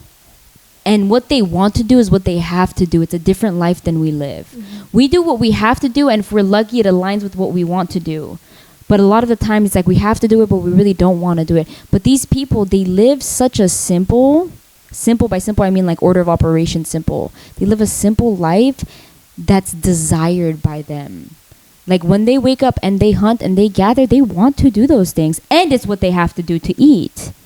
And then afterwards, they celebrate their life. There is no comparison. There is no wealth. There is no, like, there might be hierarchies, of course, but what I'm trying to say is, like, with all of the little things that there is no difference with, all of the little things that don't have comparison with, like, these people never feel inadequate. They are valuable to their community equally. Most of them, Like, of course, they probably have, like, some kind of a leader, but, like, everyone is equal. Everyone is doing what they have to do, what they want to do, and connecting. There is nothing that is making them feel less than. And we have just created these like just these series of things that you have to be or else you suck. You have to be or else you're not rich. You have to be or else like that you lose sight of like just being present and appreciating what you are doing. You know, like it's so easy to get caught up in like, I don't know, just moving forward. You're just moving forward. But these people don't, in this tribe, don't have a plan for a year from now, by the way. They have no idea what they're going to be doing from a year from now. To live every day as in that day. Yeah, that's it. Every day is that 24 hours. So how could you ever not be present? Like, what are you thinking about? Tomorrow's going to be the nothing special. Not nothing special, but nothing different. There's nothing to chase tomorrow. You know? Like, you'll worry about tomorrow when it comes. That's such a crazy concept. How are they communicating with each other? What language? Was there like subtitles? Yeah. There was like a translator next to the guy. Wow, who was like talking and stuff like that. Wow. What was this called? I don't know. I saw it on like Netflix? TikTok like whiles ago. Yeah. I wish I saved it. You know what else I heard it once? It's just about the topic of being richer and poorer than like other countries. Someone told me this, okay, and said it's interesting because in America we claim that we are richer than third world countries, but the difference is we just live in debt and they don't. Like they don't have credit cards and they don't have banks. That's so true. That's so true. It's like because like 99% of the time people are just buying things and then like not paying them and then building interest. Like people just buy things. Like even your house, even people's houses, people's cars, like people's iPhones, people like finance them. Like everything people usually buy when they don't have the full funds for. And we're the third world country in reality. Yes, isn't that crazy? Yeah. And they just don't buy it if they can't. And then there's no iPhones over there. Like people just don't have the money for the iPhones. So like they're not going to sell the iPhones. I'm going to buy the $50 phone that I can afford. But here it's not like every person who pays $1,300 is giving $1,300. It was when he said that I was like, oh my god, we're a third world country. Like yes, of course, like just like by structure, architecture, no, but yes, it's not like we're like if you just took everyone's potential to spend past what they had, we would look like every other country, no? Literally. In terms of life. That is so true. That's nuts. That's actually crazy that you said that because I'm like, whoa. Yeah. So it's like we just think we're rich. It's like this facade. Life is a facade. Yeah. That they feed us. You have to, the most difficult thing is that you got to break free and develop your own mindset, your own opinions, what makes you happy, what makes you feel alive, rather than like given what society is telling you to like do, what makes you happy and stuff like that. Yeah. The ability to think by yourself, the ability to unlearn to learn, Yes, you got to, dude, what's the word? To be aware of where you're ignorant is powerful. Like to be able to say, I said you have to unlearn to learn. Like to be able to recognize that, like, hey, maybe I was thinking these things, but I didn't really fully know. I was being ignorant. Like maybe I was told that this is exactly what I was going to do, so I just thought that that's the best way of life. And maybe even before you were one of the people who thought like, no ways you're going to take a gap year, like to other people. You have to be willing to like unlearn those things, to recognize where you've been conditioned and let it go, and then allow yourself to form your individual opinions. That's why self-work, like everything we talk about this in the podcast, is so important. Like that's the root of all of this. The more you get comfortable with yourself as an individual, the more like these things are just natural. Like I'm me, I'm gonna do what I want or what I desire, I'm gonna chase it, like stuff like that. Like all that work on yourself, all that time you spend with yourself, getting to know yourself, it translates to all of this stuff, I think. 100%. 100%. You know what's crazy? What came into my head while we were just talking about everything that we talked about? When I was in high school, I had a professor, and he was like talking about how, like when I was in high school, when I was your age, I had a girlfriend, and she was like one of those popular kids. But then later on in life, like when she was in her like late 20s, she like moved into like the forest away from society, and like he was like literally mocking her and like making fun of her. But in my head, like that's so wise of her. Yeah, but you know what the thing is? You know why it's the wise of her, like undebatable, because that's what she wanted to do, so she did it. She would be dumb if she wanted to do that her entire life and she never pulled the trigger. So it's like, I don't care what you think about it, like Professor whatever his name was. I don't care what you if I think that's stupid or you think it's funny or you think it's wild. It's like she's a genius for finally living her unpromised life, what's the word, like unguaranteed, like what's the opposite of guaranteed? Like her Uncertain? like her uncertain life, how she wants to while she has it. Like that's it. Yeah. I don't care what you personally think about that. It's also like I don't care what you personally think about someone who's like living their life exactly to the timeline who wants to. Yeah. It's like there's some people who also get so caught up in like what we're talking about that Yeah. they're just like, you're gonna go the traditional way. Like you don't have to go to college. You gotta realize that some people love that. Yeah, some people want to become a doctor. Yes. Some people crave routine. Yes, and they yes. find life in routine. Now, I want to tell you guys this to the people who are watching this podcast. Like, we're not saying like when you follow this, like you shouldn't do this, you shouldn't do that. What we're trying to say is that like you should do what makes you happy. Yes, you should connect with your innate desire. Yeah, and don't let anyone determine what you want to do. 100%. Yeah, if following a routine and being a doctor or lawyer is what makes you truly alive, makes you happy, go do that, bro, and we're behind you all the way. Yeah. But if wanting to be a painter in like the south of Italy, what makes you happy, go do that too, you know? Yeah, 100%. Like you just have to connect with yourself. And you have to recognize, am I doing this because I want to do it, or am I doing this because my entire life there was voices in my ear telling me this is the best way to do things? But I don't even know if I want to do this. Just take a moment and figure out what it is. And and as soon as you find out, just chase it. Like chase it, and don't let people around you tell you you're being dumb. Because the only thing that would be dumb is to ignore what your innate desire is, like what your mind is telling you. I want to do this a little bit. Like ignoring that is peak stupidity. Literally.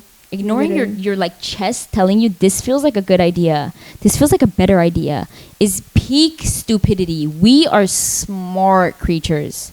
Our mind is smart. And also, let me just tell you something. Like, if you don't desire to doing what you're doing, you're never going to move forward. So even if maybe like, I don't know, like with the way your life is set up, going the route A is going to be smart initially for you, but route B is what you really want to do. I promise you route A is just going to hit a wall when you hate it.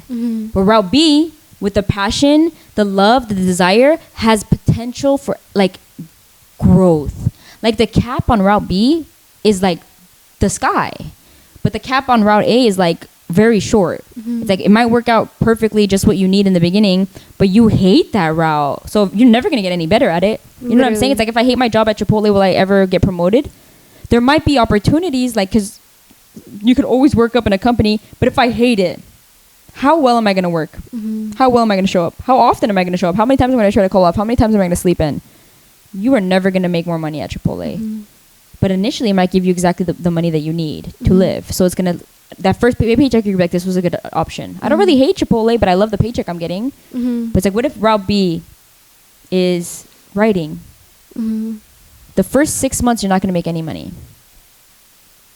But then you're gonna sell like your first 50 books. What is that gonna do? Not only is there already an innate desire for writing, but now you've seen that 50 people loved your book. Now you're gonna write even more. Now you're gonna release poems. You're gonna sell them. You're gonna start a blog with little short poems. You get 1,000 subscribers. Remember the Atomic Habits stuff? Yeah, you get like 1,000 subscribers, and then all of a sudden, the thing is like I'm about to say something, and I feel like people are gonna hear this and be like, well, that's not really possible, but it is. It's like, and then all of a sudden, you're #1 selling best author. And it's like you could never cap passion, desire. What you can reach by simply wanting to do something is uncapped. You could go forever, and you would only continue to get better. But you cut your wins very short when you just choose a route that you hate. Because I promise you're just gonna do the bare minimum. You're gonna do exactly what you need to see the results that make you feel okay, and then that's it. Why would I go above and beyond when I don't love what I'm doing? But when you love writing, bro, you're gonna stay up to 4 a.m. crust in your eyes, writing. You're gonna have 100 books, like 100 short stories. It's like, yeah, you think you're gonna sell all of those for like 1 million copies each? Maybe not. But imagine you sold 100 books for 10 copies each. How much money did you just make? 100 books, okay? 10 copies each. That is not hard to do. Like 100 short stories, you just release them, let's say. Like over the course of like 6 months, you sell 100 books for $10 each. You have one big book. You have multiple poems. Like the thing is like you're just spitting out books. You're spitting out writing. Just because there's passion. All of a sudden, a TikTok goes viral of your book. You're done.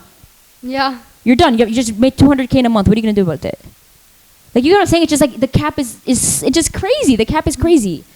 But what is gonna motivate you to work harder at Chipotle? Like, literally, can you name one thing that would make you work harder at Chipotle if you hate it? Like, I genuinely can't think of something.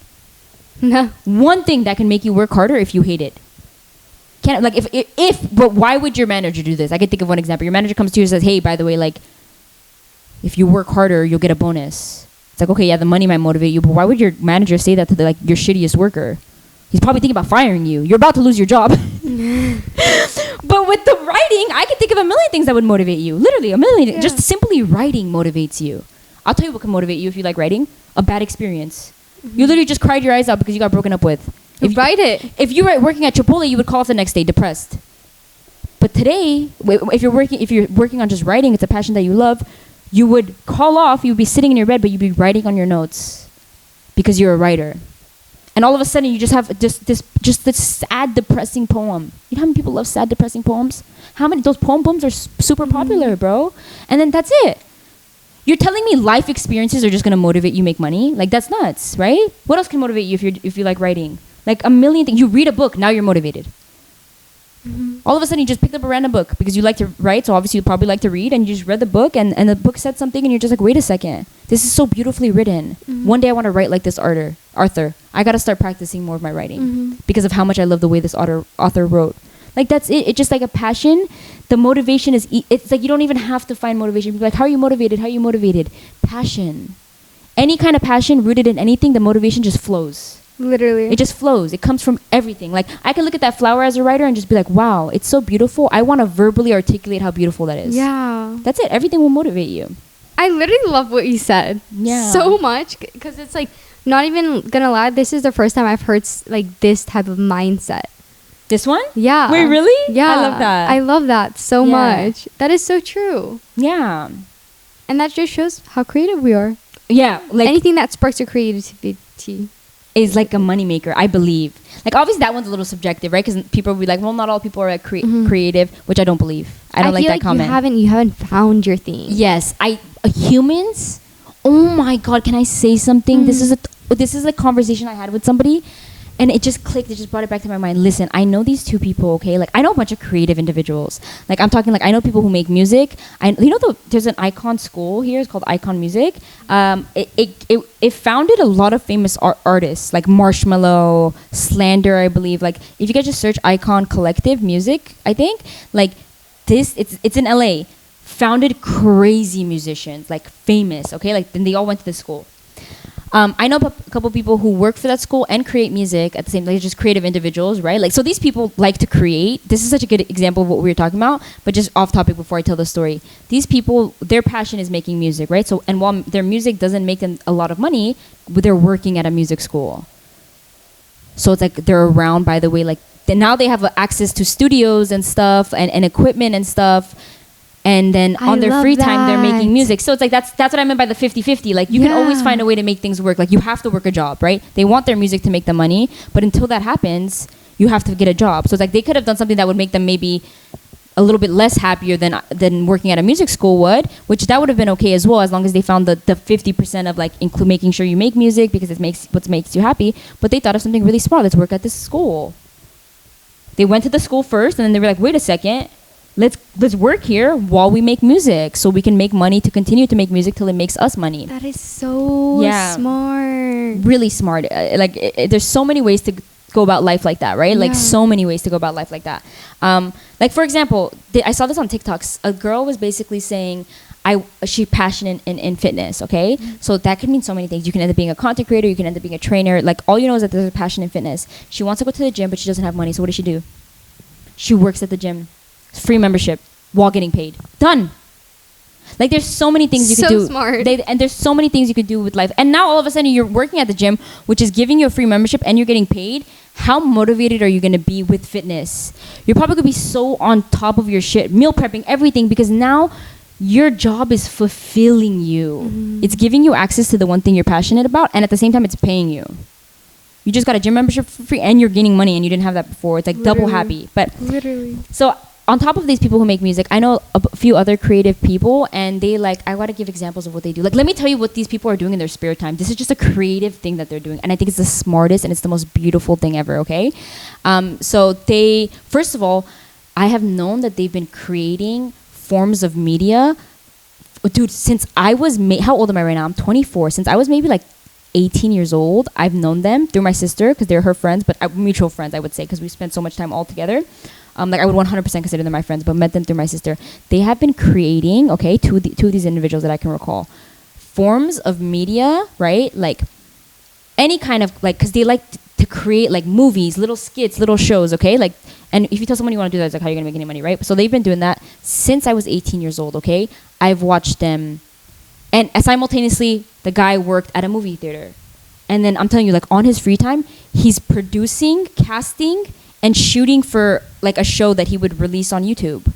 Just episode 1, 2, 3, like high quality, like he's recording it, he's shooting it, he's editing it. Like, that's how much passion there is in it, okay, right? And he also wants to build a portfolio, like, this is my show I've created, okay? Simultaneously working a job at a movie theater, okay? But movie theater, you're getting it? Like, he loves film, he loves to create, okay? So he was just like, fuck it, like, if I'm gonna work any mundane job, I'm gonna throw myself in a movie theater. I'll probably get to watch free movies. I'll probably get to like absorb content that I love. I've watched him, dude, this is such a beautiful story to me. And I had a beautiful conversation with him, which I want to like end this story off with. But he's making shows, like, I can pull up the YouTube shows, like, where he's just like a bunch of like, he's writing scripts, by the way, he's a scriptwriter, like all kind, like the create everything. He does everything behind the scenes of creating film, okay? And I've watched him struggle with money for years, okay? I'm talking like move from one apartment to another apartment because it way too expensive after a certain period of time, and he couldn't do it, okay? He's just working a movie theater job. And then he went from the movie theater to, I need a better paying job because I don't want to have to move from Los Angeles. So he went to a waiter where he would get tips. So he worked at a high class restaurant, which would give him a lot of tips, which like waiters make a lot of money when they work at like, let's say like BOA or stuff. They make like a lot of money. So in tips at least, like I wouldn't say like crazy filthy, but it's like a decent change probably from a movie theater where he's not receiving any tips. I've watched him struggle with rent like monthly sometimes, where he would ask my sister like, hey, can you pay this month and I'll get it back to you 30 days maximum. And my sister would help. They're best friends, like really close, okay? To now, he didn't stop creating content, okay? Even though he struggled, but he made sure that he could get by. Like he didn't like indulge in things that he didn't have to. Like he just indulged in his passion. And he now, and him and his best friend created together, and now they live together, and they just I just can't explain to you how things took off for them. It went from, now they're not doing what they want to be doing yet with creating, filming, and editing, right? Because they want to be producing their own shows. They want to be like little things. It doesn't matter what it is. Because think about like YouTube, where like they have like 5 people in a room, and it's like they quiz them, and it's like those things that get like 5 million views, right? These are still little films, little skits, little ideas, right? All of that. Like I'm sure they would love to be like creating things like that as well. But they're still creating. They have now been exposed somehow. I don't even remember how it happened. I literally think it was just like so sudden. Everything just fell into their lap. It's like they never gave up on their passion, and all of a sudden they started getting offers of like, and meeting people that just threw them exactly where they needed to be. Like I think it was like one of his roommates, so it was a guy and a girl, right? A gay guy and a girl. And the girl was, I'm trying to remember the story correctly, but I think she just went to like a dentist appointment, casually talked to someone, was like, they were like, what do you do? She's like, well, mostly like now I'm just creating like different forms of film media, and I like, what's it called? I've created like different like things. Like they had something that I was on before, and it was, they got 10 people from random backgrounds and asked them really touching and motivated questions. So the YouTube series was basically just gonna be like a summary of like different perspectives on life.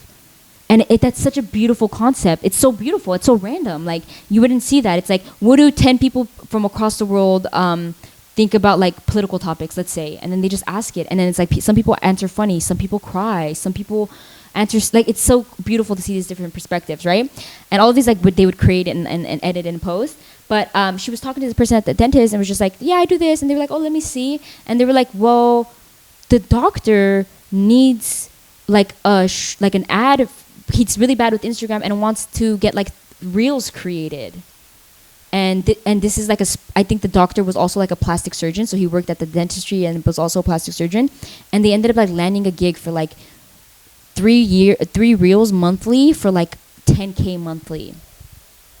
That's crazy. I'm talking from not being able to pay like $1,000 rent, $1,500 rent, to all of a sudden. But that's not the only project they're working on. That's one of the things I'm mentioning to you. Imagine you start to, and the thing is because they never lost faith, and they also never lost their drive. So they went from, maybe in the beginning, I would never say it was bad what they were creating. I always saw them as such beautifully creative people that every time they created something, the show, I would watch all of their stuff. I would be like, how does this only have 400 views on YouTube? It's beautiful. You ever like look at something, you're like, this is worth way more. And I knew that about them. They were so, and also such beautifully creative, like individuals. Even speaking to them, you can tell this. I would always see them and I'd just be like, it's nuts. Like, and the thing is like, I know that they saw the same thing about themselves. It's just like, like when you're doing something with passion, you're killing it. There's no way you're not. People will see it. Think of Russ. Russ the artist. She released a song every single day. It was initially like his first few songs were probably trash, but he's like, I never thought they were trash. He released a song like every day for like years, or every week for like years. And now all of a sudden, he's like the most rich artist there is. You get what I'm saying? But for years, he was a failure. But he did not stop just doing what he loved and thinking, I'm fucking killing it. Because if you are passionate about it, you're killing it. But anyway, landed like, that's just one package I'm telling you that they landed. But I was telling them, like, I believe everyone is creative, and I hate to hear people say, I'm not creative. Like, oh, I'm not a creative individual.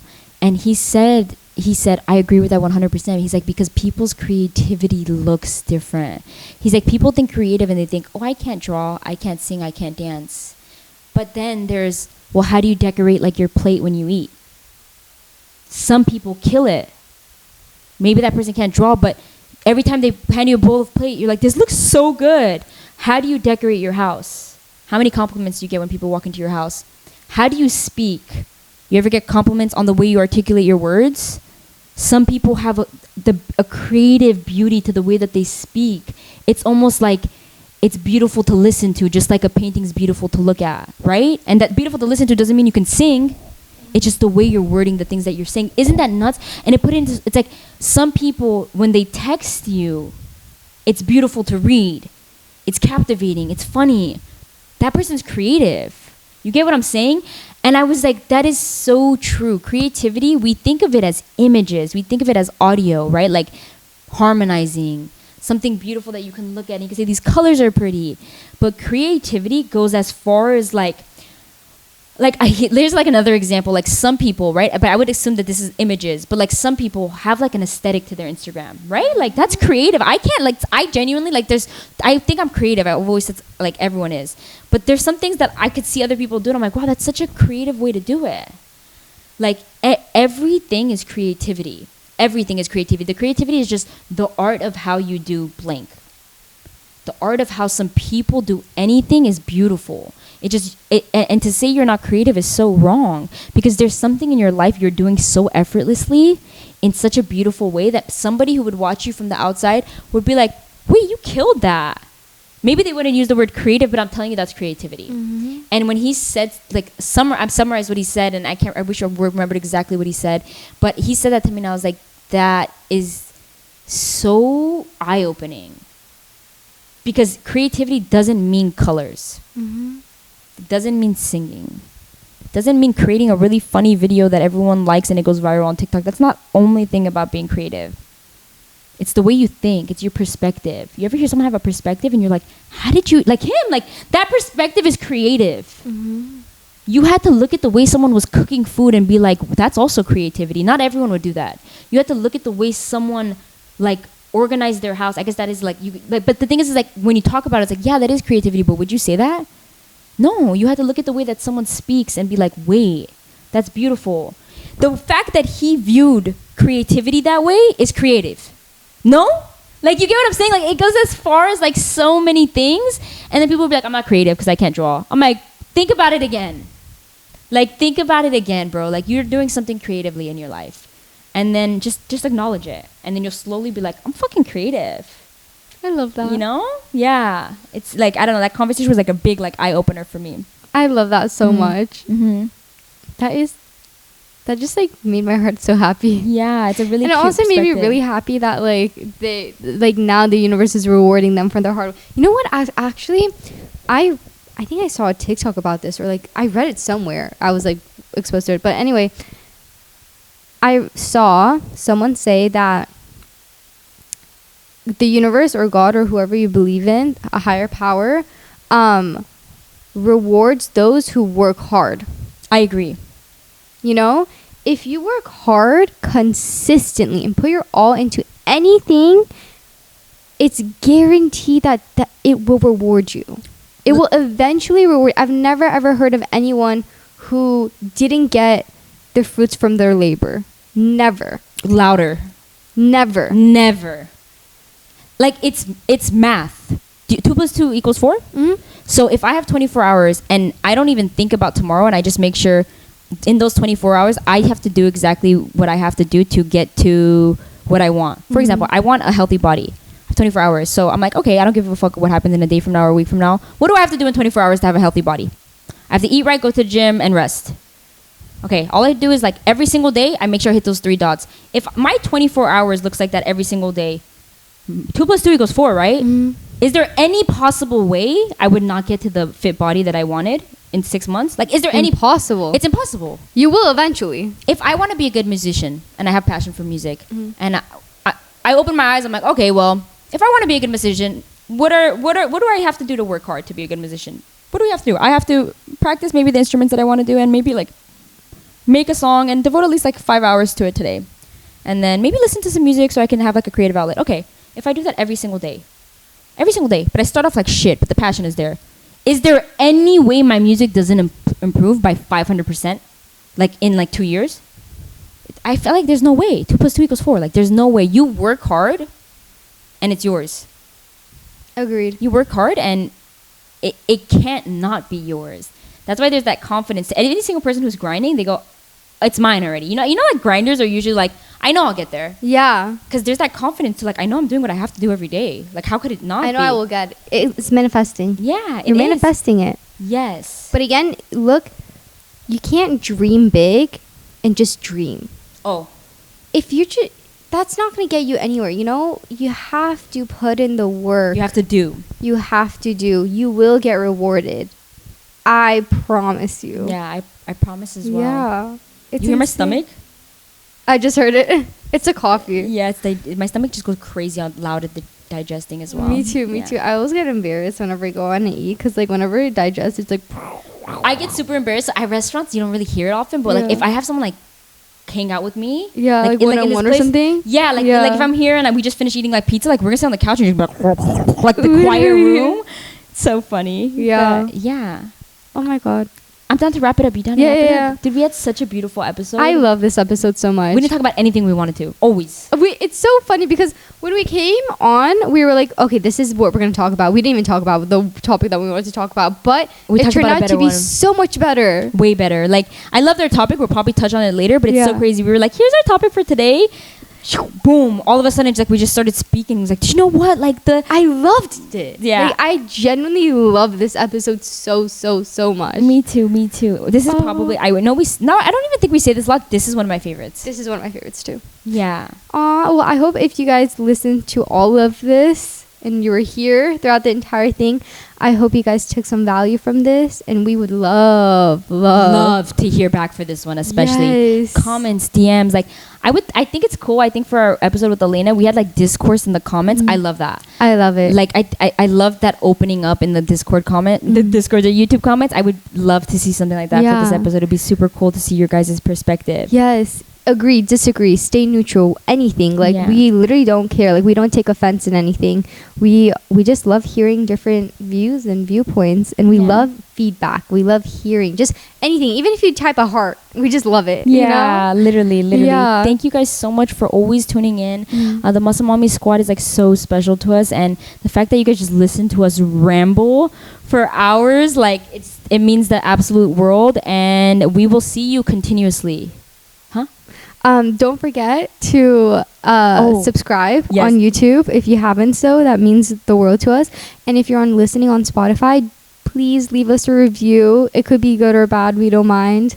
Anything helps us. And we love you guys so much. So much. And we'll see you guys next week. Back to our 2 episodes a week. So no, well, us recording Yeah. twice, and then so we'll always be an episode ahead. You guys won't miss it again. We had a Yeah. little fluke after Cabo. Yeah. But we love you guys so much, and we'll see you next week. Bye.